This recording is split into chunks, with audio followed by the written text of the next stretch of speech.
All right, everyone should have their whiteboard and their notes out in front of you, please. We're going to move pretty quick today. This is your second to last lecture ever. I know, I cannot wait. I'm so over it.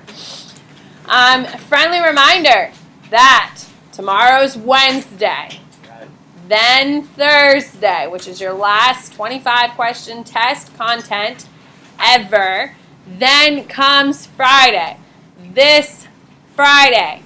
This one, not next one. This one is the day your Barron's book is due.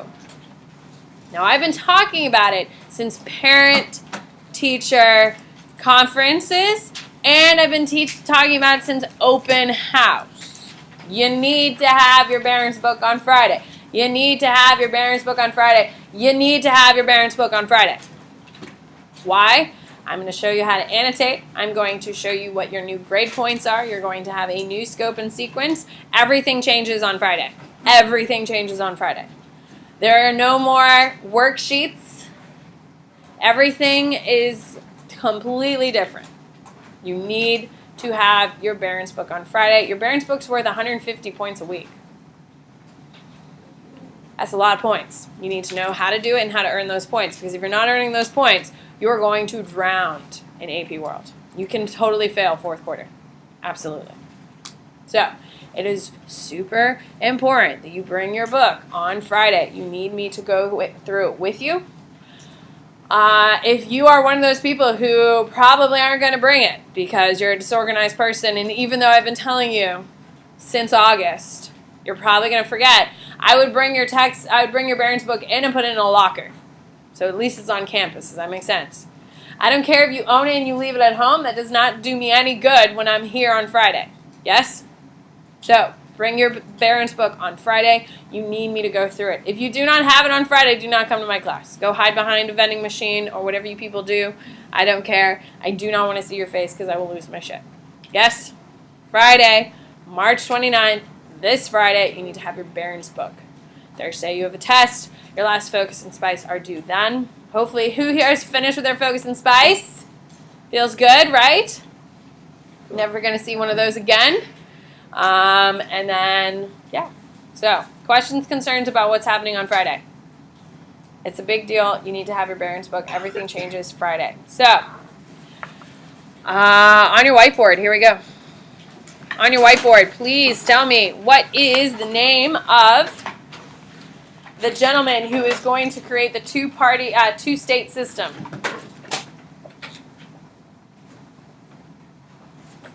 Good. What is it, Nate? Muhammad Ali Jinnah wants the creation of what two countries? Good. Come on, come on, come on. What is it, Bobby? Pakistan and India. On your whiteboard, please tell me, when we talk about the division of Pakistan, we use what P word? Good. Autumn. Partition. The creation of the state of Pakistan occurred in what year? Morgan. 1947. On your whiteboard, what is the name of the communist leader in Vietnam? Good. Who is it? Who is it, Sophia? Ho Chi Minh. Ho Chi Minh is going to get intrusion by what U.S. president? Ho Chi Minh is going to get U.S. involvement from what U.S. president? Who is it? Jake Johnson. Then LBJ. On your whiteboard, please tell me what country Vietnam was whose colonial possession? Good. What is it, Kaiser? France. On your whiteboard, please tell me what is the name of the document that Jews are going to issue in 1917 saying that they had a right to a homeland.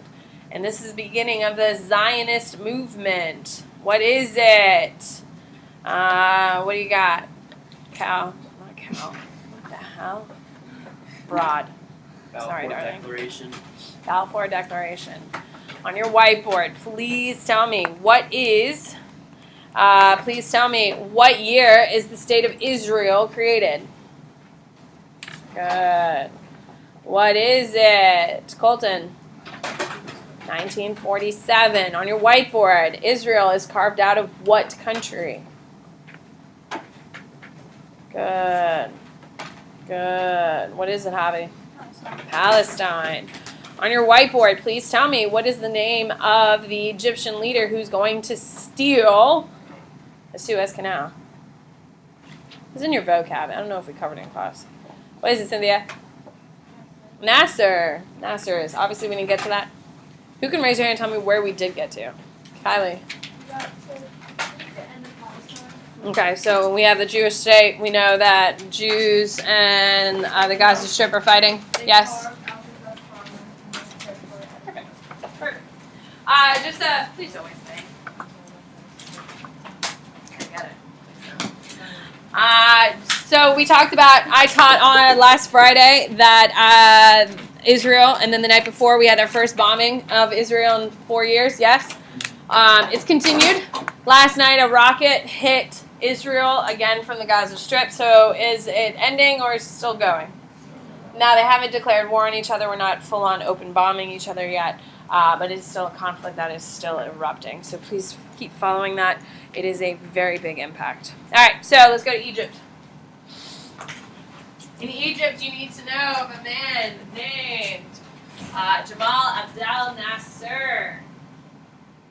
Now, Nasser is going to steal, and you're going to put steal in quotes, the Suez Canal. Now, what does it mean to steal a permanent object? And a valuable permanent object at that. What does that mean, Jake? No. Okay, so who owns it? Let's start there. Who owns the Suez Canal before Nasser comes in? William? The British. The British. Remember, the French started building it.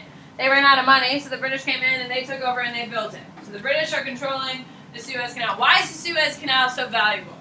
Why? Thane?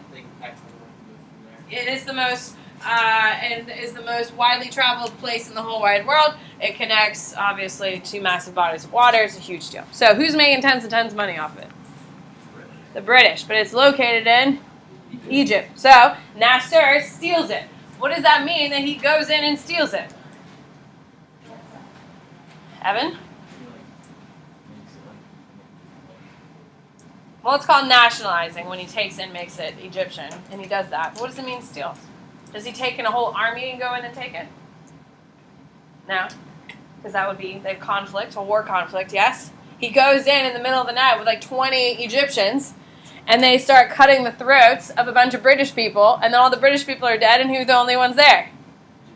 Egyptians. And so guess what they do? They plant the Egyptian flag, and they say, mine. That's how he steals it. So, is it a direct conflict? Does the Egyptian army march to it and say it's ours? No. He sneaks in the middle of the night, cuts all their throats, and shoots a couple of them and says, mine. Okay? How do you think the British are going to respond? They're going to be livid. Now, anyone here have seen The Crown on Netflix? Oh my God, it's so good. It is not like a chick flick thing. It's not like that at all, but it does follow Queen Elizabeth II's life. It is fantastic. There's an episode where this happens on it, where they're thinking about bombing. So as soon as England loses it, because it gets stolen from them, they think about bombing the Suez Canal. Okay? They end up deciding not to bomb it because they didn't want to have an open conflict, and they have a huge problem. Now think about it. This is the most important, most traversed place in the world, and now it's in the hands of a guy no one knows a damn thing about. Is that a good thing or a bad thing for the rest of the world? It's a bad thing. The rest of the world is terrified. Think about it. We don't know if he's a Soviet sympathizer. We have no idea what his real goal is, because what happens if he closes it? Everything is screwed. Everything changes. Every economy is going to be devastated. So the whole world is like holding their breath. Like, what the hell is this guy going to do? What does he do? He keeps it open. Yeah. All the money from the Suez Canal, instead of going to Britain, is now going to Egypt. So he is actually not a terrible human being. The United States, we don't have that much of an issue with him once things really get going. But it is a very stressful time because we weren't sure if he was going to be pro-Soviet. We weren't sure if he was going to shut down trade even just to the West. We had no idea. He eventually is going to be the spokesperson for the entire Middle East, ladies and gentlemen. You do need to know that. He becomes a spokesperson for the entire Middle East. Because if you remember on day 2, we did a map of our world regions for AP World. What region is Egypt? The Middle East. By the way, you have a map quiz next week. Welcome to review. Welcome to review. Yes, it's gonna be great. Okay, decolonization in Africa is your next one. Yeah, he's the spokesperson. He's the most powerful leader in the Middle East. Okay, so decolonization in Africa, you just have to listen. Just listen, I'll tell you what to write here in a second. So, Africa pre-colonists, so pre-scramble of Africa, we have 300 different dialects, 60 different religions. All these people are super diverse. And a bunch of white people show up, and they're like, this is mine, and draw a line on a map and say, this is mine. Now, do you think all the people in that little white box that these white people drew, do you think they all get along? Do you think they're all happy to be together and lumped together? No.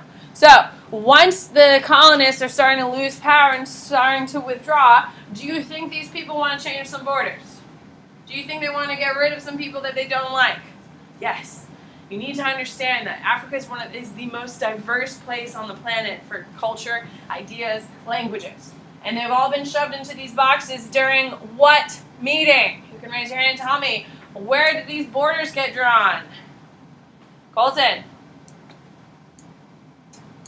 I'm sorry, what?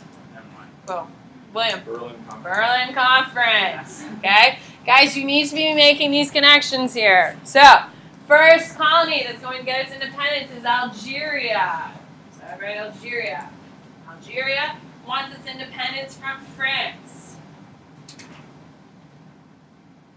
Algeria is along the Mediterranean Sea, by the way, in case you didn't know where it was. Now, Algeria is super valuable to France for 2 reasons. You can raise your hand and tell me why Algeria would be valuable to France. It always comes back to this. So why, Rod? Money. Algeria is the largest importer of French goods. Okay? You need to write that down.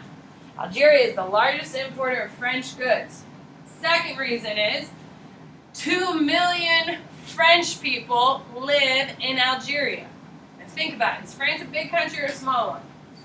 Small. We have 110 million people here in the United States. Something like that. Populations really aren't my thing.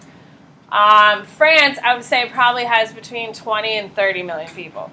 Okay? Significantly smaller than the U.S. Look at our geographical mass. We're huge. Okay? So having 2 million in a small country, not in your country, is that a big deal? Yeah. So they're going to hold on to Algeria as long as they possibly can. They need it. They want it. They love it. So in 1954, the Front de Liberation Nationale, who is the Algerian Liberation Forces, are going to start attacking the French. It's another name. The Front de Liberation Nationale are going to start attacking the French. They're going to use guerrilla warfare. You can raise your hand and tell me, what is guerrilla warfare and why they choose it? Kylie. So it's like the hit and run. Like they like climb trees. Like they don't go like head to head like Madeline. Okay, why would they choose it? Because it's more efficient really, and It's not more efficient. If I'm fighting with you, Kylie, it would be more efficient for me to drop a nuke on you and kill everyone. And so, that's it. I'm done. So it's not more efficient. You're the third person today who said more efficient. It's not. Philip. So it's more effective for smaller forces to antagonize them. There you go. More effective. There you go. Okay, and of course we know the Americans are going to be the ones who started. We're going to see this tactic being used in every colonial place. William. So the FLN is the African. Algerians, yeah. Okay. You're Algerians. Okay, just like here in the United States, just like in Vietnam, just like we're going to see in Korea, is guerrilla warfare a great war to fight in or a terrible one? Terrible. They're super expensive, there's a large cost of life, and there's really no real great victory. So because of that, the French are eventually going to give up Algeria because out of frustration. Okay, so because of that, they're going to gain their independence in 1962. In 1962, Algeria gains its independence from Algeria gains its independence from France.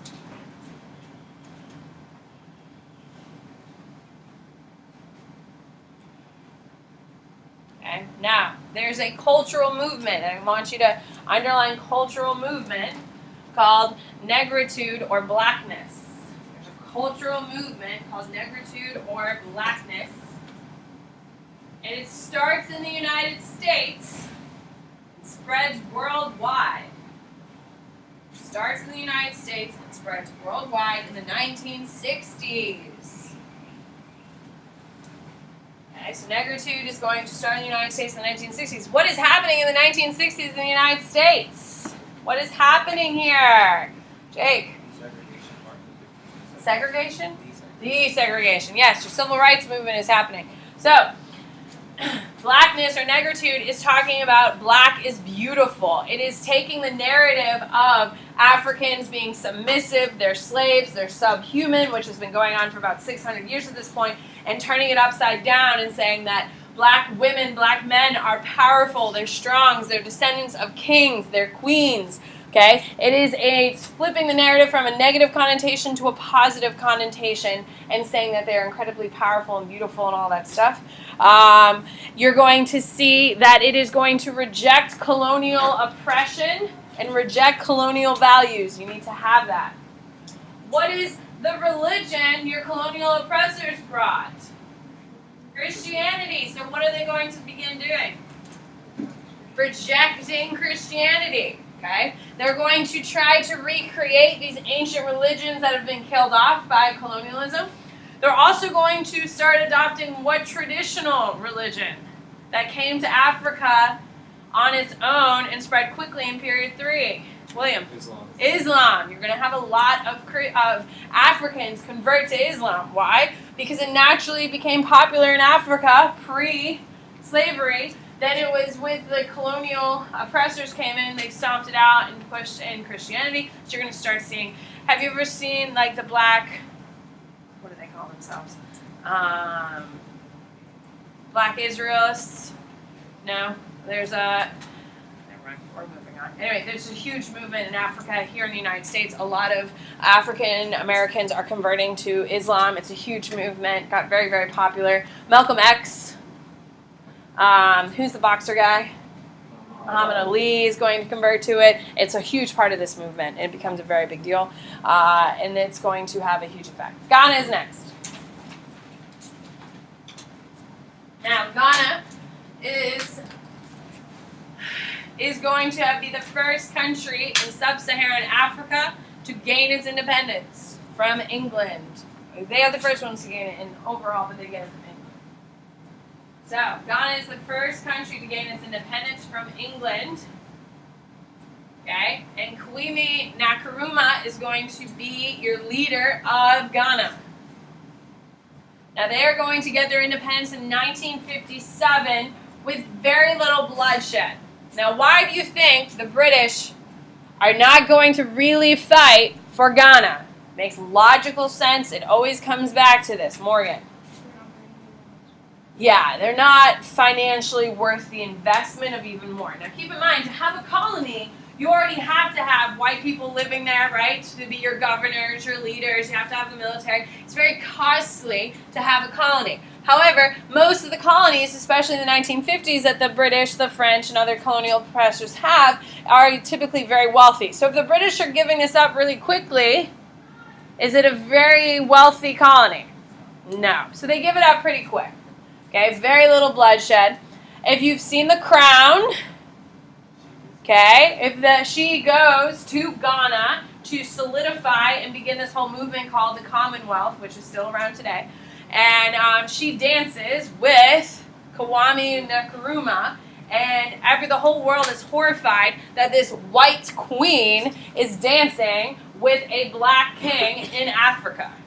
So if you've seen that show, you've seen the whole thing. Ghana and England have a pretty positive relationship still to this day.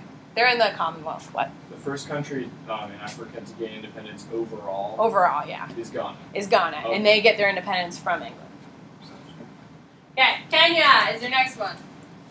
Now Kenya is not so lucky. So in 1947, a bunch of Kenyans, or an ethnic group in Kenya, are going to kill a bunch of British common collaborators or oppressors. So 1947, a bunch of Kenyans, and I put Kenyans in quotes because Kenya doesn't exist, are going to kill a bunch of British soldiers. In 1952, the Queen of England issues a state of emergency.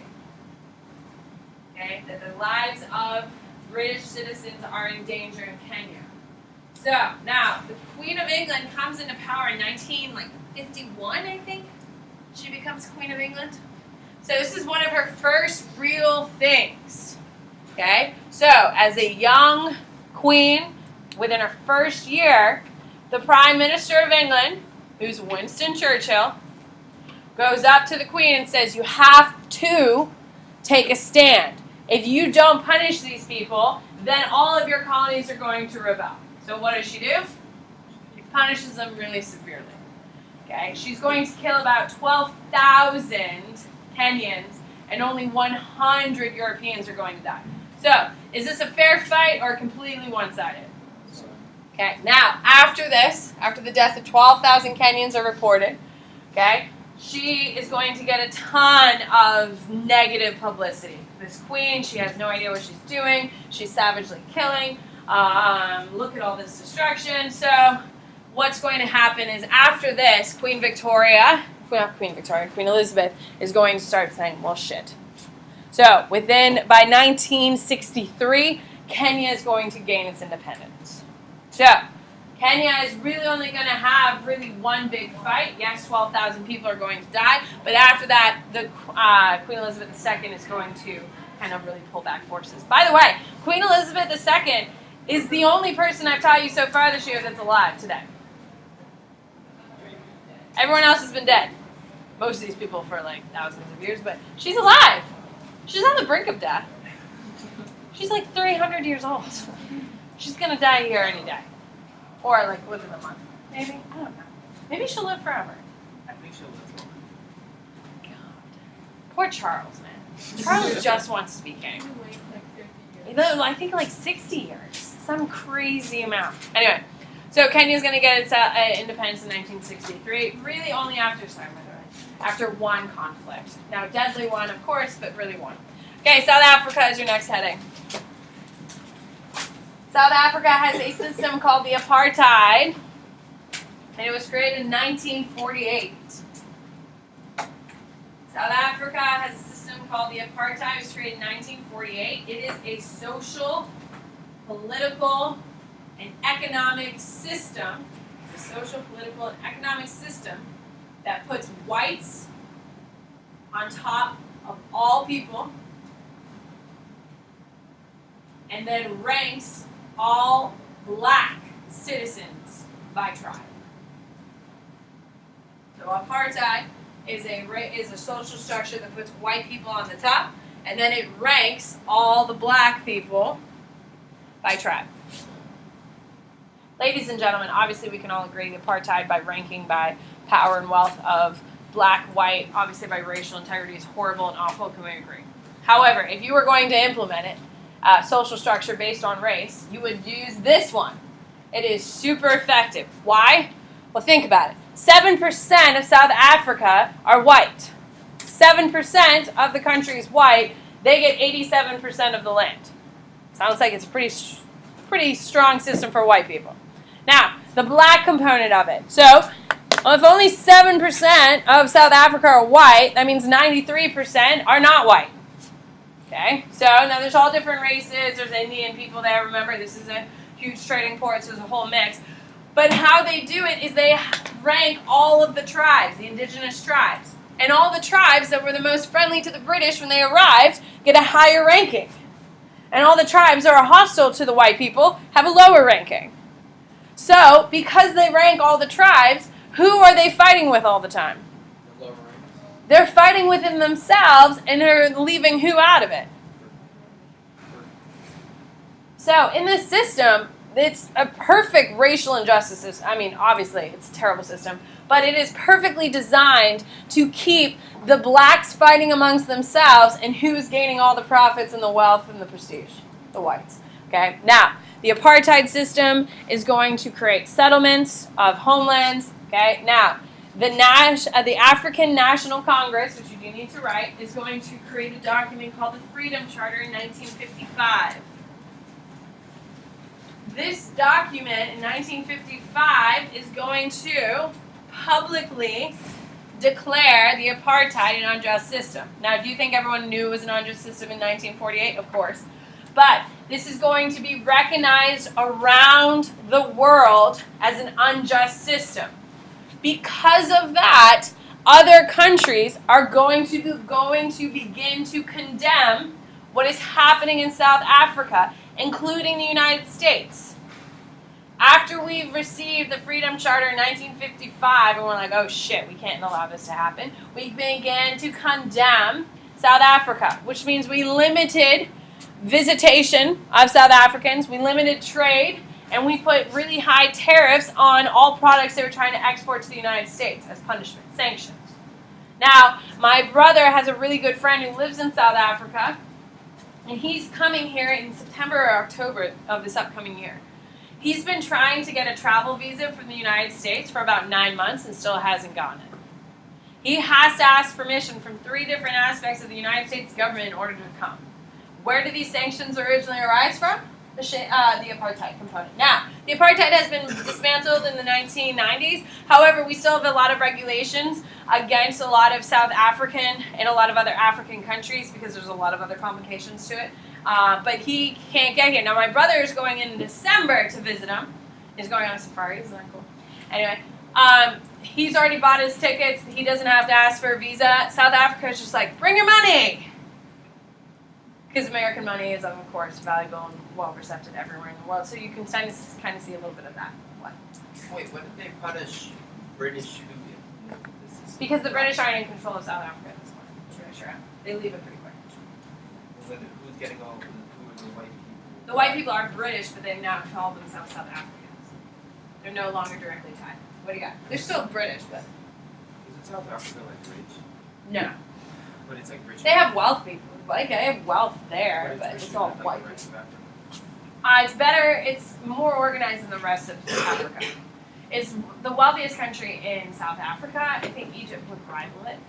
It's the most organized. It's one of the safest places to go for like an American to go visit. But it has its problems still. Yeah, that's in South Africa.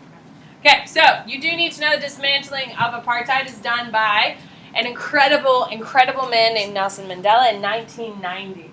Now, Nelson Mandela, just like Martin Luther King Jr. here in the United States, has a long rap sheet. Like, why didn't MLK have a huge rap sheet that was like 6 pages long? A rap sheet means every time you get put in jail, it gets written down. Why was MLK in jail all the time? Oh, God, people. Why? Colton. Because he broke unjust laws. Yeah.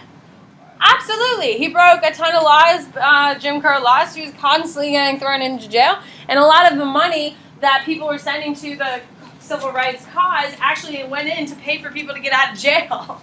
Same thing happened to Nelson Mandela. Nelson Mandela challenged the laws of South Africa to prove that they're unjust. And he got sent to jail for 18 or 25 years. An incredibly long stint of time. He was in isolation for most of it because they saw him as a threat. Just like most men that we've studied who've gone to jail, what does he do in jail?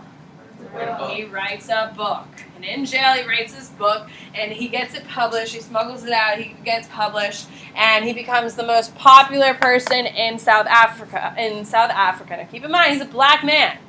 So when he gets out of jail, he gets elected president of South Africa pretty quickly right thereafter. Okay. So, the first black president of South Africa is Nelson Mandela. Now, unlike most of us in this room, myself included, when Nelson Mandela was voted into office as president of South Africa, he wanted not to punish white people, but to unify both black and white. Think about it. I mean, he's a black man. He's been in jail for more than half of his life because of white laws. And he comes out and he's like, let's not punish white people. Let's mend. Isn't that a beautiful message? And so instead of punishing, he tries to bring and he starts deregulating society, desegregating it. And one of the first things he does, conveniently in Olympic years, he desegregates the Olympic Games in South Africa. For the first time, white athletes and black athletes are wearing the same jersey and representing South Africa. What sport does Nelson Mandela really put a lot of effort into in order to unify the country? Nathan? Rugby. Nelson Mandela is obviously deregulating a bunch of stuff and trying to create universal coming together. He uses the Olympics as a perfect opportunity, specifically rugby, which is a white person sport. Very much so. In South Africa, he deregulates. So for the first time, there are black and white athletes on the same team playing with each other. They are going to win the gold medal that year and bring South Africa the first gold medal it's ever won in the Olympics.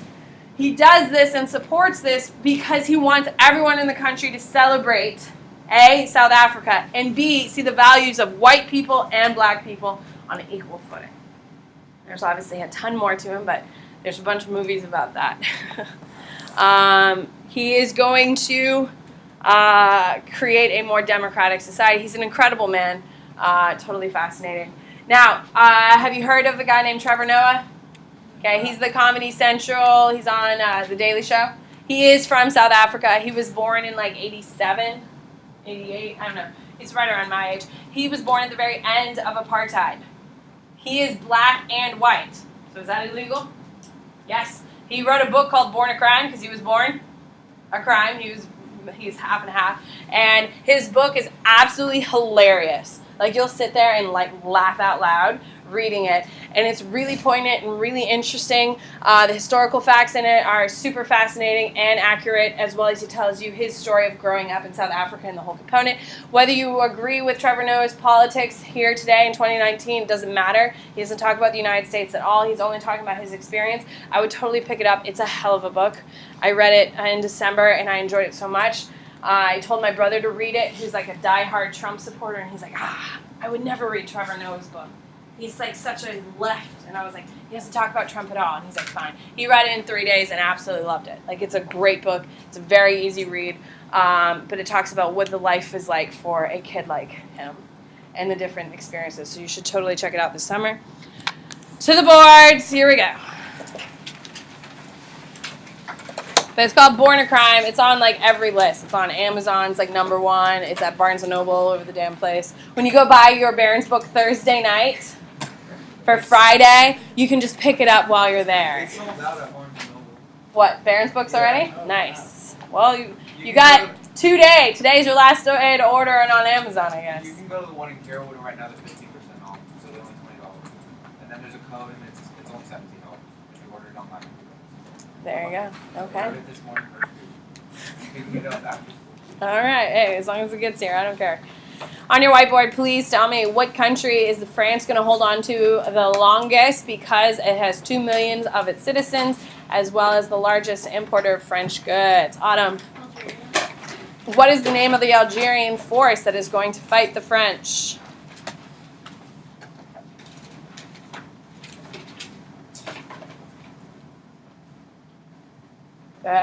Lazy, but yes. What is it? And World deliberation. sure, sounds good. On your whiteboard, please tell me what is the name of the gentleman who is going to steal the Suez Canal from the British and rise into international fame? Good. Who is it, Annie? Nasser. On your whiteboard, please tell me what is the first country to gain its independence in Sub-Saharan Africa? Good. Bobby. Ghana. On your whiteboard, what is the name of the leader of Ghana?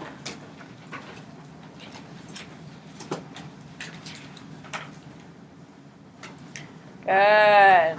Who is it? Emerson. Nukarama. On your whiteboard, please tell me. Who is the leader of England who is going to lose? Ghana, Kenya, and a ton of other colonies. She's the only person we've studied that's still alive here, people. Who is it? Philip. Queen Elizabeth II. On your whiteboard, please tell me, what is the name of the social structure in South Africa? Good. Josh. Apartheid. On your whiteboard. Oh, so the apartheid is social structure that puts white people on the top and then ranks all of the other people. It is most similar to what previous one? Colton? No. Caste system is a religious one. And it's breaking all the same race into different components. What do you got, Evan? Encomienda system. And that was implemented by who? Where? There you go. Ladies and gentlemen, you need to be making these connections. You've got to be making these connections because what point is that on your essays? Synthesis. You need to be making these connections. So when you talk, if they ask you about the apartheid, you can make the connection. During period 4 and 5, you can see the encomienda system, which is going to have a racial breakdown. Are we having fun yet? I know. AP World sucks. What can I tell you? Please tell me who is going to bring the end to the apartheid system. Good. Who is it, Morgan? Perfect. China, here we go. Okay, in case you need to hear, you may want to write this down somewhere. Who is the first Chinese leader post-Qing? Who is it? Jake? No. Josh? Sun Yat-sen. Sun Yat-sen dies and is replaced by who? Sun Yat-sen dies and is replaced by who, Javi? Nope. Josh? Jiang Jieshi comes into power. Now, Sun Yat-sen is going to have what major event that's going to turn not communist to communist China? What major event, Kylie? No. No, that's Russia. No, that's a long march now. Emerson. The May 4th movement happens under Sun Yat-sen, yes? Okay, and that's going to take China from not being communist to being super communist or pro-communist. Okay, then Sun Yat-sen dies and is replaced by Jiang Jieshi. What's Jiang Jieshi's major accomplishment? The only thing you really care about. Rod? Nate? The Long March. The Long March, and who are these people on this Long March? There you go. So they're pro-communist, but they just don't want the extremes, right? Like, the French people. So he sends them away. Notably, who is going on this long walk? Who's there, Sophia? Mao Zedong. And Mao Zedong is going to become nationally famous because of why, Sophia? He wrote a book. Okay, so he's walking and writing, writes a book and becomes super famous. So Jiang Jieshi is going to be overthrown by who, Sophia? Mao Zedong. So right now in China, who's in power? Mao Zedong. Now Mao Zedong is going to try to industrialize China. Okay, it's going to take him 3 attempts, but he'll get it. Now the first attempt is called the First 5-Year Plan. It fails. Now, where do you think he got this idea of the First 5-Year Plan, Morgan? The Russians, absolutely. And whose plan is it? Stalin. So remember they're communists now, so he's looking at communist Russia and saying, man, I'm just going to do what they do. Okay? Unlike Stalin, who was successful, Mao was not successful. It's a failure. You need to acknowledge that.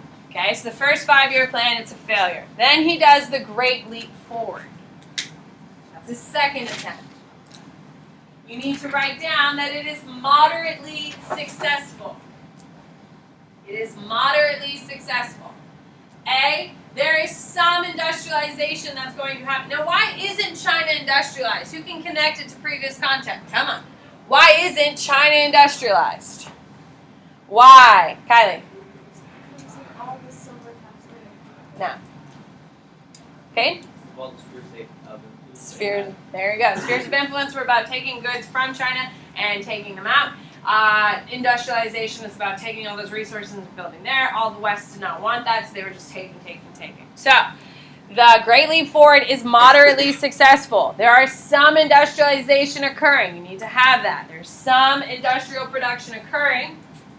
However, they also do a thing called collectivization. Who can raise your hand and tell me what collectivization is? What do you got, Cynthia? Who's owned they? by the government. The government collects all the land, and instead of you guys all having your own farms, the government controls all of it, and they say, you farm this, you farm this, you farm this. So they do collectivization, and it's an epic failure and causes, what's it called when there's no food? Famine, thank you. I don't know why that was so hard, but yes. Okay? And then collectivization is an epic failure, and famine is going to kill millions of people. Failure. Goodbye. What up? Did you see that, like, on